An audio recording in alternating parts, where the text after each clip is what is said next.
ITL Coaching and Performance, Blue Pineapple Travel, and SlayRX. My name is George Darden. I'm an endurance athlete and coach here in Atlanta, Georgia. My name is Michelle Frank. I'm an endurance athlete here in Atlanta, Georgia. Michelle, this is episode 138 of the Most Pleasant Exhaustion podcast, but it is episode number 1 that we are putting on YouTube. That's kind of scary. Did you wear like your Sunday best? I did. I wore my Sunday wearing? best. I definitely wore a shirt that I would be willing to wear to church. This is the Tokyo Marathon 2020 race t-shirt, as you can see. I wore this because it is so ridiculously awesome. It was one of those races where you didn't have to order the t-shirt if you didn't want it. And Okay. I saw a picture of the t-shirt and I was like, that looks ridiculously awesome. And so they told us when they canceled the race that they were going to send us like our heat blanket and our numbers and like the chips that go on our shoes and the parkas that we would get at the end. And of course, a t-shirt if we ordered a t-shirt. We received that in the mail last week and I opened it up and all the other stuff is great. And actually, honestly, all the other stuff is kind of sad. But the t-shirt is as ridiculously awesome as I thought it was going to be. So what are we looking at on the t-shirt? I mean, since we all can see the t-shirt. That's right. Well, I mean, it's a solid t-shirt. It's made by ASICS, right? I mean, so it's actually a decent. Solid. So it's a decent t-shirt, right? And then over on this side, just in case you need the legitimacy, it has the Abbott World Marathon Majors. By the way, this is series 13. Did you realize that? No. This Jinx series is series 13 of the Abbott World Marathon Majors. Should have known. But it has all these sort of little figures, avatars all over it. And so some of them are like pixelated. This guy I think is a fireman. And then some of them are more, I guess, animated or drawn a little bit more cleanly, like this woman with her dog.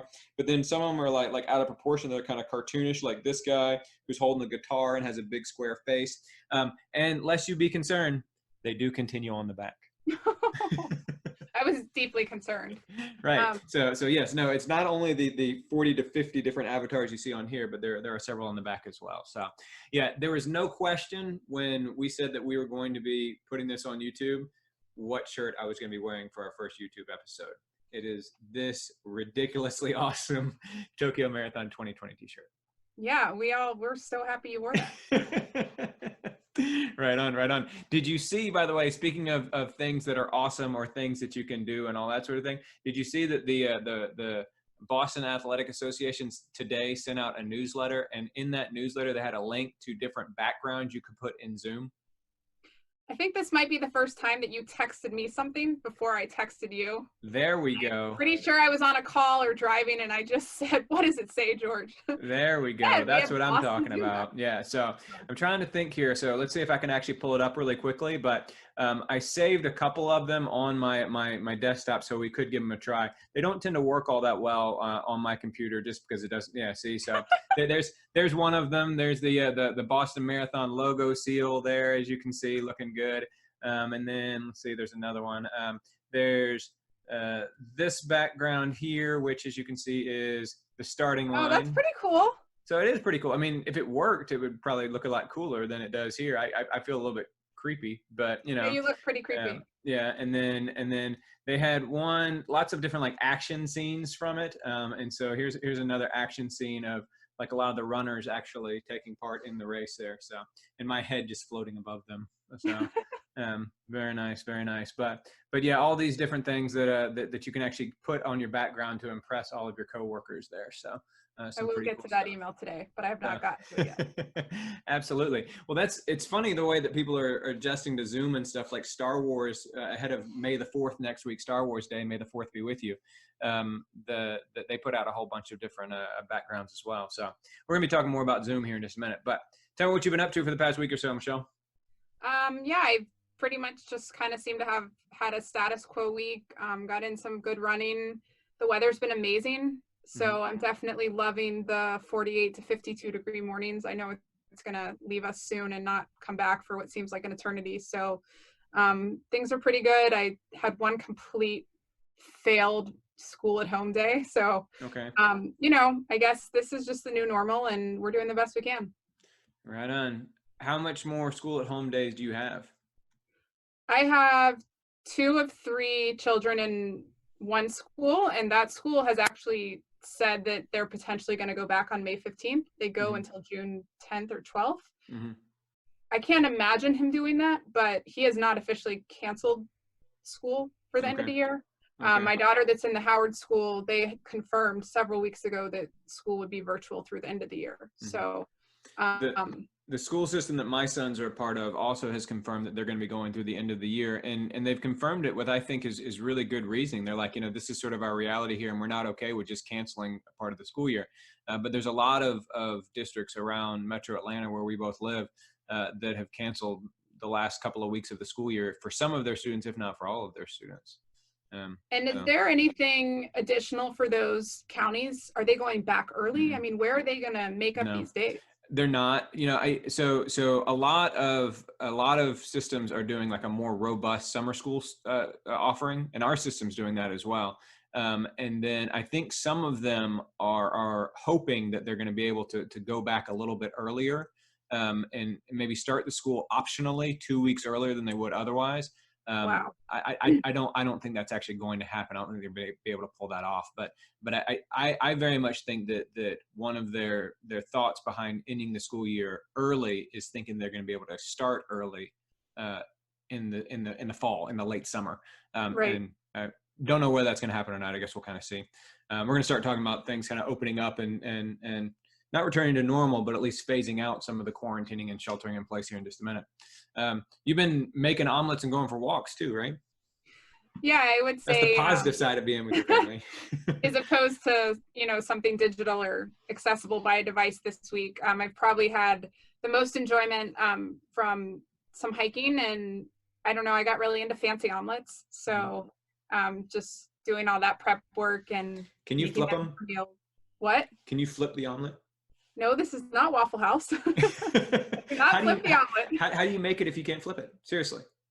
I mean, I just fold it over. Okay, so that's all you got to do, and it still counts as an omelet? I mean, you saw the picture. Did it look? It looked good, didn't it? You sent me a picture of like all the fixins getting ready to go into the omelet. You didn't send me a finished product. You need final product pictures. I'll take care of that. All right, I appreciate that. I have actually considered buying an omelet plate or an omelet pan because I enjoy omelets, but I'd never make them on my own. My wife made a super fancy brunch this past weekend because my sons, who are the children of a travel agency owner and have traveled more than any other 6-year-olds that are missing getting to have brunch in various places, fabulous places around the world. And so one of them, said, well, can we have brunch? And my wife made this really incredible brunch over the weekend, which was kind of cool, and which they loved. So that was fun. What happened to all the leftovers? So, we're eating them. So, which is great. Okay. It's like a lot of amazing food. I've been eating homemade granola every morning for breakfast since then. It's been nice. And then you're training for your virtual 10K, or not your virtual 10K, your 10K time trial. Yeah, you keep calling it virtual, but I'm not doing a virtual 10K. I'm doing it just to see. So you all were giving me a hard time a couple weeks ago about saying that the easiest way to troll me is to talk about UNC. The easiest way to troll you is to talk about the virtual 10K that you're going to be running. Yeah, so I decided I need something to do besides just going out and running, and I thought I took it from one of the podcasts that Des Linden was just on to just set up a time trial. So I'm going to run it on the track early June, and going to hopefully rally a few other people to suffer with me. I have someone that'll pace me if I want him to. I think I convinced another ITL member to join in on the fun yesterday. And you too. So there'll be some major, like, what's your workout? What's your workout? Right on. Why do you give that to you? Why do you give that to me? So awesome. Very good. How it goes. If anyone else wants to do a 10K time trial on the track in early June, let us know. And you happen to be in the Atlanta area during that time, by all means, let us know. And we'll have to see sort of what the general guidelines are around, the number of people we can actually gather together for your virtual track time trial, virtual 10K here, but we'll see. No, it's for real though. The fact that you're doing it on the track, that's kind of cool. That's what people think is so cool. So I'm surprised. I thought nobody would jump for that. But I don't know. I've spent hours and miles on that track in the dark by myself. So to me, it feels just like another workout in a way. But it's also something that I feel like we can put on the calendar it'll make the training a little bit more focused. But at the same time, if Boston does happen in September, you know, there's plenty of time. I mean, this can all just be kind of part of a longer marathon buildup. Absolutely. If Boston doesn't happen, then summer's a great time to race some 5 and 10Ks. So right on. Very good. Very good. Yeah. 10K on the track, 10,000 meters on the track, 25 laps. It's a different kind of challenge. Yeah, I've run maybe 5, I want to say, in my running career, and it's ignorance is bliss. So no, and it's just very intense. It's very there's not the breaks, and so if you think about like running a road race, you go up a hill, then you kind of crest the hill, and you kind of get a slight breather. There's none of those slight breathers. It's just kind of nose to the grindstone the whole time. But it's the kind of thing you like. You're intense, so yeah. Stop. Like, I don't know if you're talking me out of it. I'm going to do it. No. I'm not trying to talk you out of it. I'm saying it's a good challenge. But you'll run fast. You'll definitely run well. And so I'm excited about that. Very good. Very good. I have not been running really at all. I haven't. So because my hamstrings still bother me, but I've also been doing a ton of indoor cycling. And those of you who were listening to the podcast about a month ago, you remember I did a cold open in which I said I wanted to try out a bunch of different cycling platforms. And if anybody wants to volunteer to try them out and come on the podcast and discuss them with me, I'm looking for volunteers. And 2 people stepped up to volunteer. One of them is a longtime friend and athlete that I coached for a while. I don't coach her anymore, but she's been listening to the podcast for years. She lives out in Austin, Texas now, and was a runner and then a triathlete and then a bike racer. And she's a bike racer now. She has a lot of experience in cycling then. And then the other one we've actually had on the podcast before, Ben Holiday, who did the Cruel Jewel 50/56 mile race. And did a race report on us for last year. And so we've all been trading emails and trying out different things and all that sort of thing. Quick preview, Zwift, I still just am not all that into it. I got a 1-month membership on Zwift and I'm still just not feeling it. And we'll talk about why that is. Yeah, so, why? I mean, I don't know much about these cycling platforms, but Zwift you can run on it too. Well, so I think the biggest thing that Zwift has going for it is the sheer number of people that are on it. I really do think that's the biggest thing it has going for it. It's almost, but I think as a product, it's fine. But it's been around for a little while, so they've worked out a lot of their kinks. But just, it's so crowded. I mean, there's so many people on there, and there's so many events to do, and there's so many different options on there, literally 24 hours a day around the world. And so I think that's the biggest thing it has going for it. But for me, and there's a few reasons why, but it just doesn't fire me up. I'm just not into it. I subscribed to Full Gas, which is fantastic, which is a virtual riding platform, which I absolutely love. And so I did a ride on it over the weekend and loved it. I did a race on it yesterday and loved it. I did an easier ride on it today and loved that. And so, yeah, I'm super fired up about that. The only other thing I'll say about it, Trainer Road, which we've talked about on this podcast before, because of sheltering in place and locking down, they went ahead and rolled out their group functioning, which is basically, it adds like Zoom type capabilities into their regular app. And so you can do a group workout with 4 other people at a time, and they're on the screen with you. And it is surprisingly good. Like, I didn't think I would really be into anything like that, and it's great. And so like tomorrow morning and Friday morning, I'm meeting 4 other people, which is the maximum number of people you're allowed to have. And we're all going to be doing a workout together. You know, they're going to be in their space, I'm going to be in mine, but we'll all be together on this online space, in this virtual space, doing the same workout. And I have found that surprisingly satisfying. Is there a time limit on Trainer Road for that? No, you mean a time limit for the feature or a time limit for how long you can do the group workout? I mean, if you guys want to ride 3 hours on your trainer, you go as long as you want, all 4 of you together? Yeah, I assume so. Yeah. I mean, we haven't done a workout that was longer than an hour. But even when the workout's over, we just kind of sit there and it says workout finished on the screen, and we sit there and finish talking about whatever we were talking about, you know? But no, they have rides on Trainer Road. They're up to 6 hours long.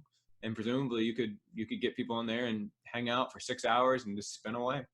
So like I said, I'm surprised at how good it is. It's hard to hear people with the bikes and the fans and stuff going, for sure, right, and the heavy breathing and stuff, but it's surprisingly good. And I've actually taken to it much more than I thought I would. So much so, and same thing I could say for Full Gas, I will continue to use these things even after all this stuff is done. So yeah. Cool. Speaking of Zoom, I pointed you to an article that I read about Zoom that I thought was pretty cool. Yeah. Mostly because you had a how long meeting on Zoom this week? I had a 7.5-hour meeting on Zoom. We had a 10-minute break every 90 minutes and about a 20-minute break for lunch. I had all these plans once I was done because it started in the 7s and ended at like 2:30 Eastern time. And by the time it was done, I could not believe how fried I was. I was exhausted. I was mentally tapped out. I just cannot believe how much focus and energy it took to sit on a video conference for, I guess, essentially the whole day. I mean, why did you do a 7? I mean, not why did you? Why did whoever organized it? Why was there a necessary to have a 7.5 hour? Like, so there's 8 of us at my firm on a leadership team, and we are working with a business coach. And this was the second quarter planning, and it would typically just sort of almost be at a different location, like a 1-day thing where the coaches come in from out of town. It's the name of the company that does it is called Petra. And this was just basically to reevaluate everything that we did first quarter, like review our goals that we set individual firm wide and plan for the second quarter. And we took surveys before it. I mean, it's a whole, they say trust the process. So we're sort of a boutique accounting financial advisory firm, and things seem to either they're going to go one way or another. And so we felt like it was time to bring in an outside set of, eyes and knowledge of how to grow a business. So this is sort of just part of the program. So this would be professional development that would be happening in person, but they just converted it to a 7.5 hour Zoom meeting. All right. Well, that sets me up to talk out what I wanted to talk about, this article about Zoom that it's been put in various places. I actually posted on my personal Facebook page, the BBC version of it, but I think you mentioned that it was on Business Insider, right?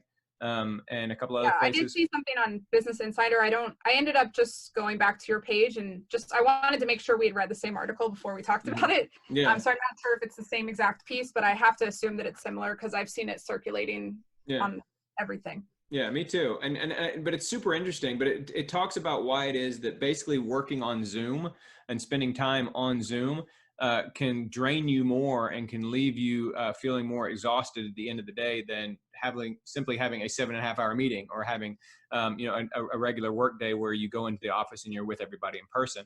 The first reason they mention this makes perfect sense is that we have to pay closer attention to pick up people's nonverbal cues. And so I think it's easier with me and you right now. And even if Patrick was here, which he couldn't be because he's like working nights and stuff right now. But what are you doing? I don't know, man. I don't know. But he's probably on Zoom with somebody right now, but it's just not us. And he's talking about, much less interesting and much less fun stuff. But like with just the two of us, I can like look at you and pick up on your nonverbal cues. But when you have a room filled with people and you're kind of looking at all the pictures at the same time, trying to pick up on all these different nonverbal cues is difficult, which I totally appreciate and can understand. In addition, it talks about that there's always sort of this underlying tension and stress about the technology. Right. And so like in a meeting, if you say something to me in a meeting and I sort of pause, you can see me like reflecting on it and thinking of it, right? But if there's a pause in a Zoom meeting, particularly if like there's been stuff going on with the technology, you're worried about whether the person's being non-responsive or why they're being silent, or maybe the technology has just failed and they didn't hear that really, really good point that you just made, or whatever happens to be.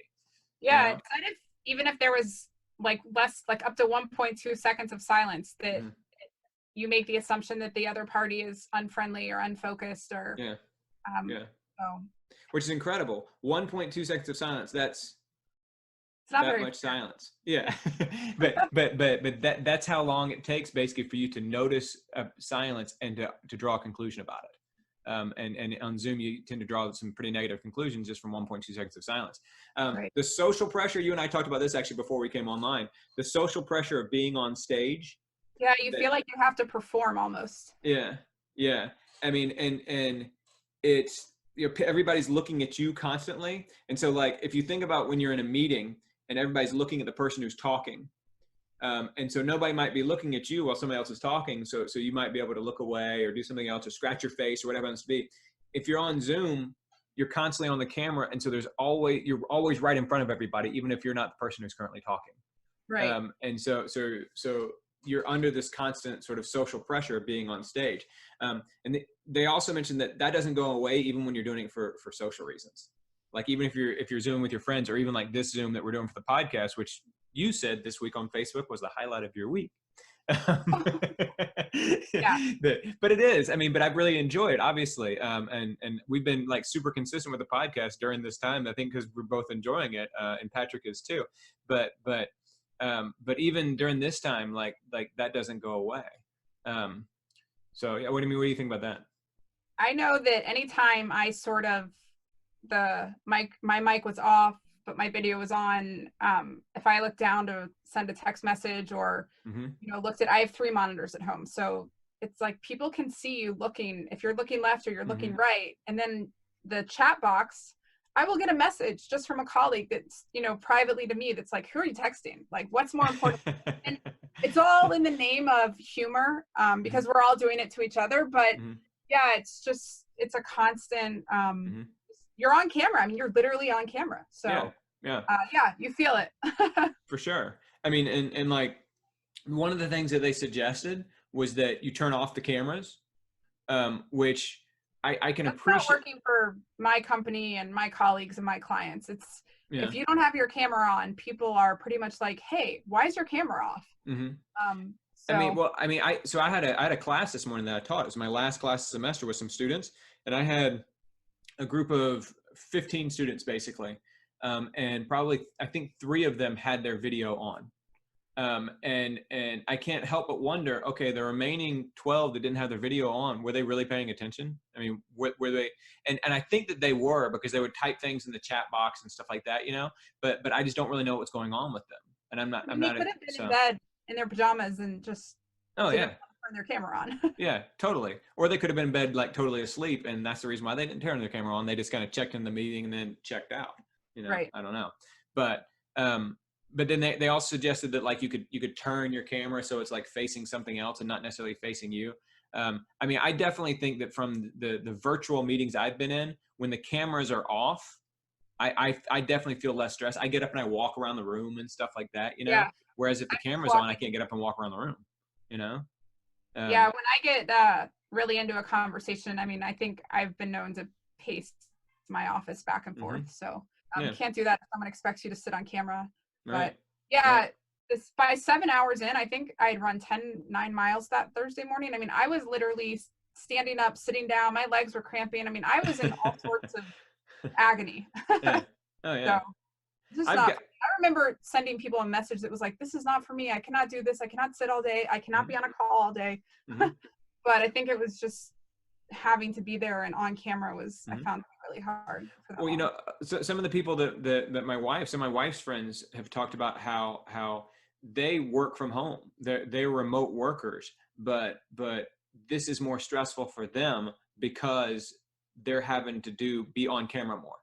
And so they normally call into a meeting. So everybody else is in the meeting and they're just on the phone.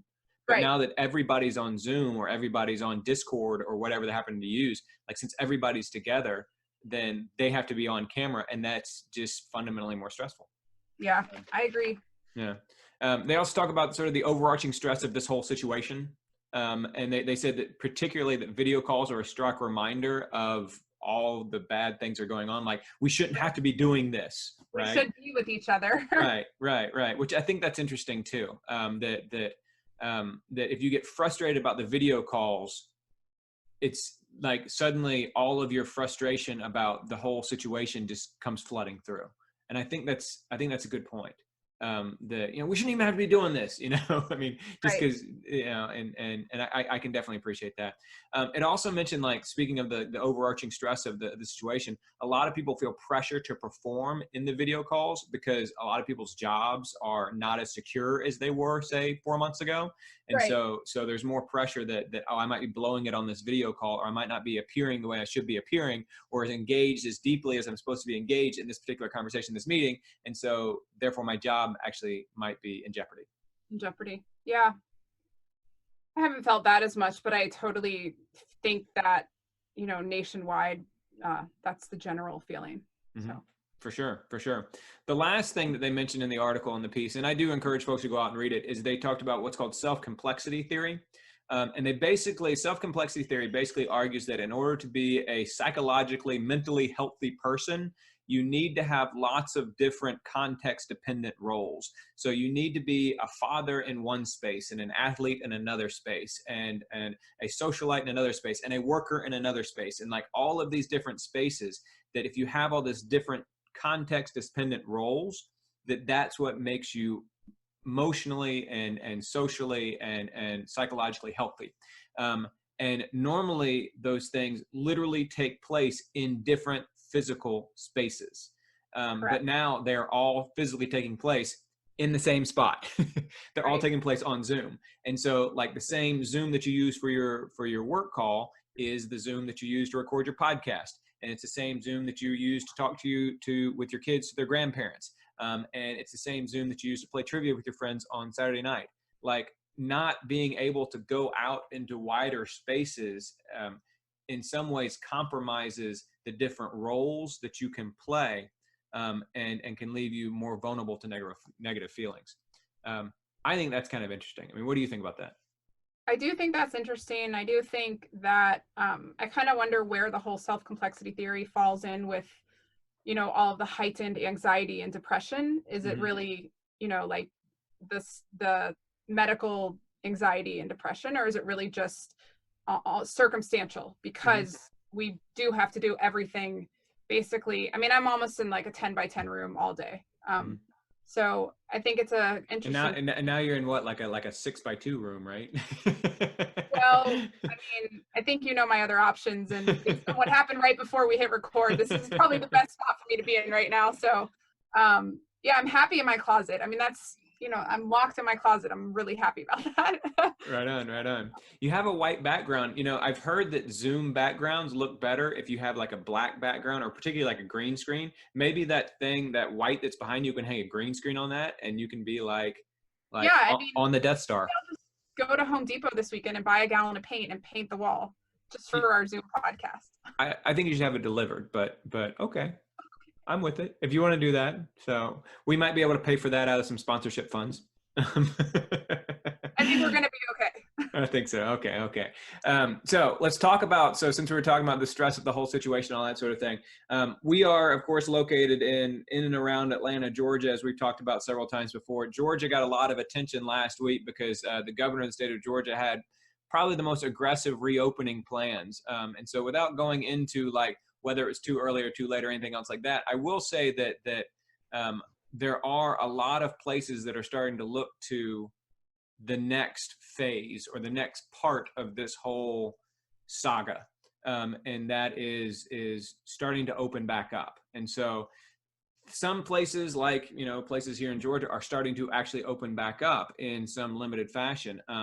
But in most places, the conversations are at least starting about how to open back up. And that includes opening up around races, because the entire infrastructure around running has been, and triathlons and all sorts of endurance races has been completely blown apart.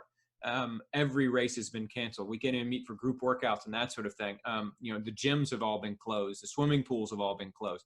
And so the conversations are just now starting about, okay, we don't know exactly when it's going to be, but when it is, how's it going to look? Like? Yeah, right. Yeah. What have you seen?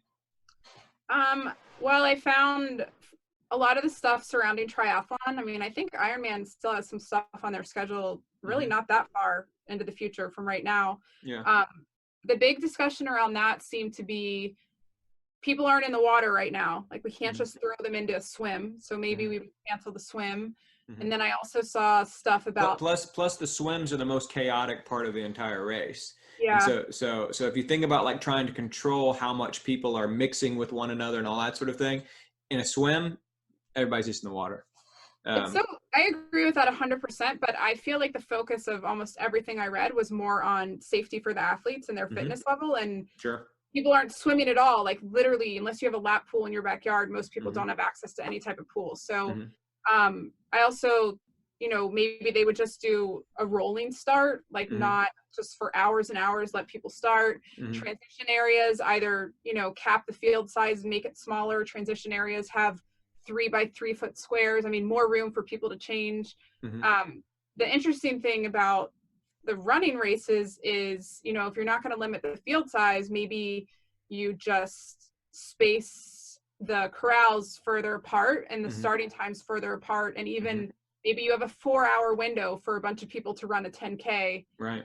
And it's the same type of thing. Like, you start whenever, and as long as your, D tag goes through the start and goes through the finish, then that's the result. So it's almost like some of these races could be run, but you don't really know who breaks the tape. Right. Unless they all move to some type of elite seeded start, which seems unlikely for smaller races. But yeah, I think it'll be really interesting. I think that, I know the Atlanta Track Club is really hopeful for Peachtree on July 4th. I don't even see how it's even possible. I don't either. 1,000 people in corrals lining up on Peachtree. I mean, even if you did 30,000 people, what are you going to do with them? How are you going to separate them? It already takes all day, or several hours anyway. So I don't know. I'm glad I'm not the one in charge of that. Yeah, I agree with you about the Peachtree Road Race. I do think the idea, so if right now, like, we're in this virtual space and you have 48 hours to do whatever it is you need to do for the race, right? Or like a month to do whatever it is you need to do for the race, right? That's kind of where we are right now. If like, and the opposite, of course, of a virtual race would be, everybody shows up at the same time, gets on the same starting line, they fire the gun, and everybody goes, right? I mean, so the idea of what's next is something in between those two, that there's a 10-hour window or even like a week-long window during which you get out onto a specific course and you run this specific course. And at the end of the week, they say, who ran it the fastest? This guy ran it the fastest, ergo this guy wins. I think that's an interesting concept. That just changes the nature of racing so much that it's not even racing anymore. Yeah. It's definitely not like head-to-head, break the tape, struggling against your competitors type racing. I mean, several years ago in like 2012, 2013, Ironman started changing the way that they started their races. They got rid of their big fire the gun mass start. Everybody starts to swim at the same time. And they started staggering the starts a whole lot more. And using wave starts or even just like big long lines and having only a few people start at one time. And that's sort of the norm for them now. Even in Kona, even at the World Championship. Kona, can you see the poster behind me for Kona? We do see your poster. All of them. So that's right. Well, that one, so the Rocky one is actually an homage to the Philadelphia Marathon. So yeah. I wish I could have seen you set yourself up in front of these 3 posters, because I feel like there was a whole bunch of getting it perfect. There wasn't anything getting perfect about being in front of the posters. There was a little bit of work with the lighting here, but as I think about it, maybe like next week, I'll try and move things around a little bit more and maybe get like a different part of the selection of posters here. So we'll see. But anyway, even in Kona this year, they moved to a staggered start and they had several waves, like 10 different waves in which they started people. And so Ironman has already kind of been moving in the direction of spacing out the starts and all that stuff for totally different reasons. Right. But they've already kind of been moved in that direction. So I don't know how much this would be a shift for them. We'll see. I mean, what do you, does it fire you up still?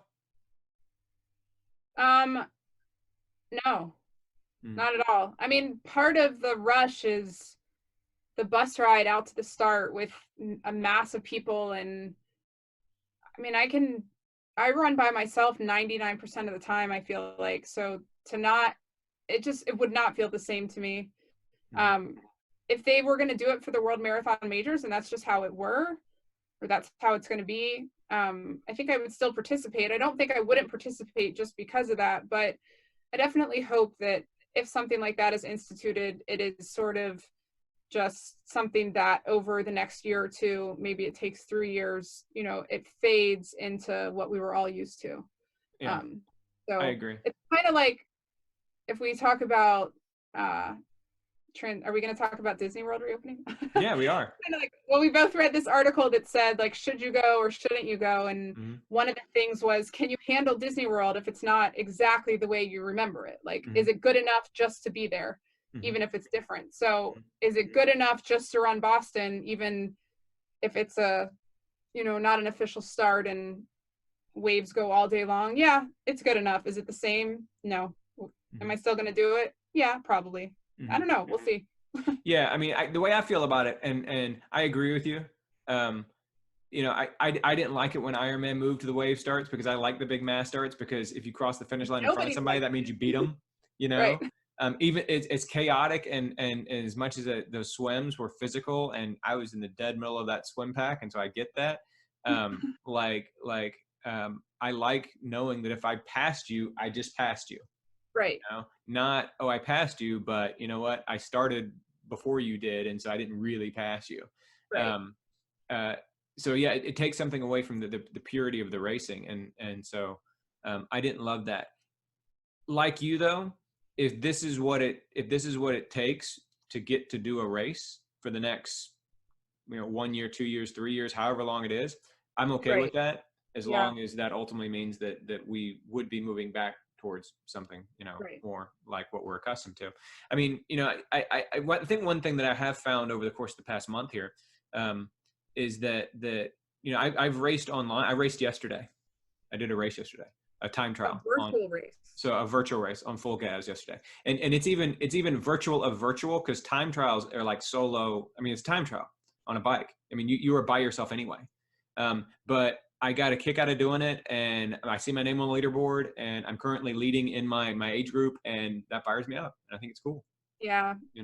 I think people are getting faster or doing more, because I got 2 emails this week that somebody stole my Strava segments. I didn't even know I had the Strava segments. Like, send you these horrible emails about how you're defeated, and I don't even remember the words that they use, but dethroned is the word they use. Yeah, dethroned. I got one email 2 days in a row, so 2 separate segments, and I was like, this makes you feel really bad. Those emails often arrive at the worst possible moment. It's like you just had to stop a run because your hamstring was hurting, and you're like, oh, and you like stumble over, and you're like, you go to your email looking for something uplifting, and you have an email from fucking Strava telling you that you just lost a KOM you didn't even know you had in the first place. So So why do people like that? I mean, I honestly found those emails to be, they really took me to a place of not like self-loathing, but like if you were all in because of that type of stuff on Strava, I could just imagine that would probably make you feel pretty bad pretty often. Oh yeah. I agree. I like Strava, but as I've told you before, I don't get real hung up on where I fall. Yeah. Also, do I go back and try to get those segment records back? Like, do I have to do that now? You don't have to. You may if you wish, but you don't have to. Yeah. So yeah, you and I were talking about Disney races as well, because you have the Disney Marathon, which is in January, kind of on your radar. And the Disney Marathon is one of the top 10 largest marathons in the United States. I want to say it's like number 4 or number 5. And yeah, that's a big mass participation race. And my hypothesis, and I've told you this, but I don't think I've said it on the podcast yet. And I'm using the word hypothesis specifically because it is just a guess. Very academic. So that's right. It's not a prediction, but my guess is that the mass participation races, the ones with tens of thousands of people, those aren't going to happen for the rest of this year. So Peachtree is not going to happen. The Berlin Marathon, I think, is probably not going to happen. The Boston Marathon, I don't have a real good feeling about, even though I don't want to say that with you sitting here across from me on Zoom. I'm already there. It's okay. Yeah, Chicago, New York, I don't have a real good sense about those. The small local races, like the 5K around the town square, I think those are going to come back. Yeah. I think by the end of the year, those are going to happen. Those Christmas 5Ks, those jingle jogs and stuff, I think those are going to happen. I think so, as long as the small turkey trots. Yeah. As long as there's not a big fear of a second round coming, right? Because winter's coming in. I think Thanksgiving, people will have some small races to. I think so too. The ones I'm curious about are the medium-sized races, the sort of regional 1,000 to 2,000 people races. And that's basically the size of a lot of like Ironman branded races. Like, are those races, where are they going to fall, right? And I don't know the answer to that. But that's my prediction, is that these smaller races are going to be the first ones to come back. And so when I'm looking at thinking about races this fall, as I'm just sort of playing with things in my head, I'm thinking about some very small, more local races that I've always kind of had vaguely on my radar to run. And I'll be like, this year might be a good year to do that, because that's going to be the only race this year, you know? Right. So we'll see. But Disney World, yeah. So Disney, of course, has all of their races. And I think that just because it's on the other side of the new year, you know, the Disney World Marathon might end up being the first mass participation event to take place. The Star Wars races that we've talked about on this podcast before, that I've run before, and got some fabulous medals for, they're right over there. The Star Wars races were supposed to be 2 or 3 weeks ago, and they were canceled. Right. The next race is not until it's called Wine and Dine, and these are all in Disney World. Disneyland got rid of their races a couple years ago, but the Wine and Dine is not till November, and they're still talking about that race as if they're going to do it. They haven't put out anything about, you know, they might be changing it. And then the marathon was supposed to begin registration about a month ago, and they didn't open registration, but they made it clear that it wasn't because they don't think it's going to happen, but rather because they were in the crush of all the stuff being canceled and rescheduled and all of that stuff a month ago, that they couldn't add on top of that a 25,000 person registration for marathons going on, which I think is probably accurate. Yeah, I think it's accurate and fair, and it's a lot less to undo if they have to undo it if they didn't open registration to begin with. So exactly. And what does it hurt? What does it hurt to actually put it off for another 2 months? If somebody's not able to register for the Disney World Marathon until August, as opposed to registering in March, is that really that big a difference? I don't think it is. I think most people. That marathon opens for registration, it's going to be just fine to sell out. I agree. Even if they go all the way to 12 weeks before race day, the people that run those races, that want to run those races, they're going to sign up and they're going to make the trip. And I they agree. start training the next day, but I agree. I agree 100%. So there was a meeting this morning of the Orange County, Florida Planning Commission. That's this group of people that's all around trying to bring back together and talking about how to actually phase in the reopening of businesses down there in and around Orlando. And that's a very particular challenge, given the fact that they have not just Disney World there, but they also have, you know, Universal and all these like medium-sized parks as well. And they came up with a series of guidelines and mandates that parks would need to follow, even though they didn't come up with actually a timeline, right? Right. So they were things like marking off 6 feet apart so that people who are waiting in line would have to actually wait in line 6 feet apart. Staff have to regularly wipe down all the surfaces and stuff like that. Staff who are over 65 years old don't come. And maybe even visitors who are over 65 don't come. Employees have to wear face masks, touchless hand sanitizers in a lot of different places, temperature checks for staff prior to the start of the shift, wiping down all the railings and stuff like that. And then in phase 1, whenever that was, they said it would only run at 50% capacity. I do think that when Disney opens up, we will probably have maximum 50% capacity. I also read, not here, but I don't know if they're thinking about doing it in Shanghai, because I think that's where a lot of it's going to be tested when they open. Yeah. But that they would do sort of like the boarding stations, like they're doing for Rise of the Resistance, and almost every single line would be like, you only come when it's almost your time to get on the ride. I mean, can you imagine people like 6 feet apart between everybody waiting to ride at Disney? You couldn't walk you couldn't get from ride to ride because the lines would be way into the street. Oh yeah, no, it's hard to imagine. It's hard to imagine not only like just the logistics of it, but even like the policing of it. Like, how would you actually make that work? You know, with a bunch of little kids. You know, so it's just kind of hard to imagine how to actually make that work. They actually have that I'm sure you've seen it, but ironically, the Micro Center at like Powers Ferry between Delk Road and Windy Hill. I think I went there 3 times growing up, but I've been 3 times in the past 5 weeks, and they have that. And it's almost impossible if there's 40 people in the checkout line 6 feet apart. I don't know. I can't imagine it would work at Disney World. Yeah, where there's literally thousands upon thousands of people there. We'll see. The other thing too, but because like you said, they're going to be testing out a lot of this stuff in Shanghai. The other thing with Shanghai though, in China, remember, every individual in China has a personal QR code, which is something that is very distasteful for Americans, right? Yeah. And so they won't even let you in the park in Shanghai if your QR code does not pop up as you've been, green lighted to be able to go back out in public and to rejoin crowds and all that sort of thing.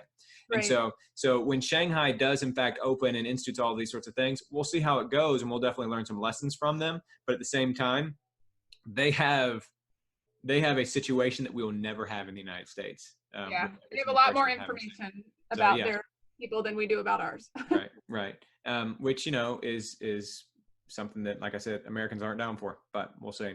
All right. So I'm going to share a screen here because we got to talk quickly about things that are bringing us joy. And something that is bringing my son's joy is this guy right here. This is Kurt Tocci. Have you watched him? So only because because I told you had to, and we're going to be talking about him tonight. So my sons, before they go to bed every night, they have gotten in the habit of watching Kurt Tocci videos here, and so much so that they know him by name, and that if they don't watch those videos, if we're like, okay, fellas, time to go to bed, they're like, we didn't get to watch Kurt Tocci. And they watch this video over and over and over again. So in the name of things that are bringing us joy, and because we're on YouTube now, I can actually show it to everybody. I'm going to show you this Kurt Tocci video. So if you're listening to us on audio, by all means, I will cut this segment out here before I post it, but we think you should go and check out Kurt Tocci, Disney Characters in Quarantine on YouTube here. Let's watch it together, Michelle. What do you say? I'm so excited to watch it. All right. So how many people have watched that video?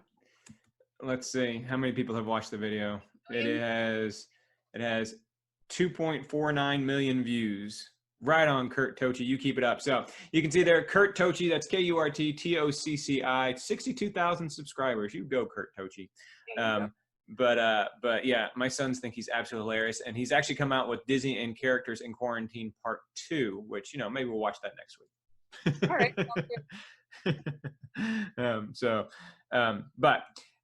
So what's the last thing? That's what's bringing me joy this week. Let's talk about the last thing. What's bringing you joy this week, Michelle?